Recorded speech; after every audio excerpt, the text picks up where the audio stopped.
Hi, this is Fred Barstein with 401k TV at UCLA. We're conducting a training program for advisors, and we're lucky enough to catch Matt Iverson from RetireMap. He's the founder. Welcome, Matt. Thanks, Fred. Okay, if we ask you a few questions? Please do. So, Matt, one of the things that we notice a lot with our plan sponsor training is there's a tremendous amount of excitement about financial wellness. And a lot of companies are trying to figure out and instituting it.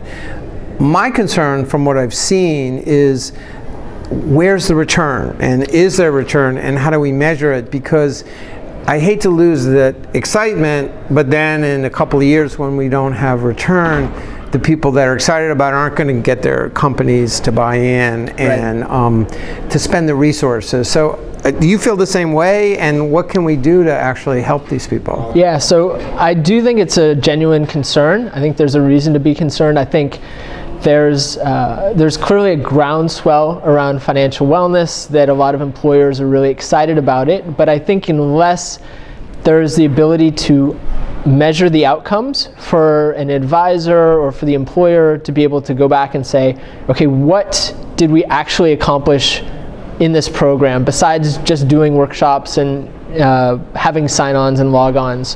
What behavior change happened? And I think behavior change, if you're going to look at any metric, that's the key metric that you want to measure for, and that could be opening new accounts, it could be having paid off debt, but really being able to monitor that.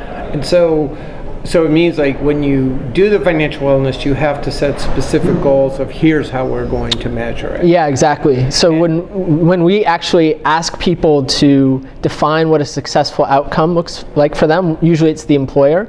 It's typically around having better utilization of benefits. So how many more employees who went through the program signed up for the 401k, enrolled in an HSA, took advantage of some health benefit. Right. And so we know the patients are sick, right? And we want them to go to the doctor and the hospital. How do we measure if they're getting better? So I think one area is obviously account balances, right? And we want to be careful that it doesn't have a waterbed type of effect where you jump on one area and then it pops up in another. So you're just moving money around. So you maybe have more money in one account, but you're not using it wisely. You're not using it for emergencies. You're using it for a new TV where it should be used just for emergencies, right? And so being able to I think create rules for employees that the advisor or the employer is helping them keep accountable to themselves. Right. I think accountability in these programs is a component that's really missing.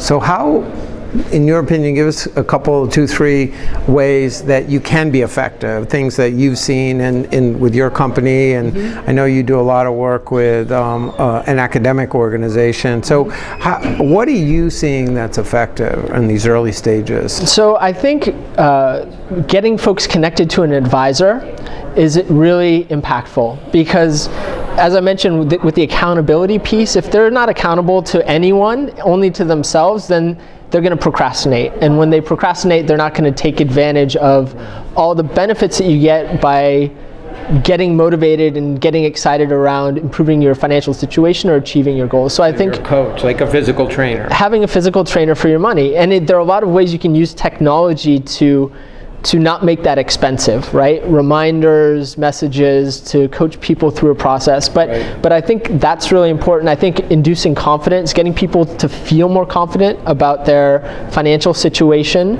and their ability to change their behavior is also really important. And so I think those two together can have a real impact. So a technology-enabled trainer. Yes. Is a good way to start. Yeah. So that's great. Well, thanks for joining us today, Matt. Thanks, Fred. And thanks for watching 401k TV.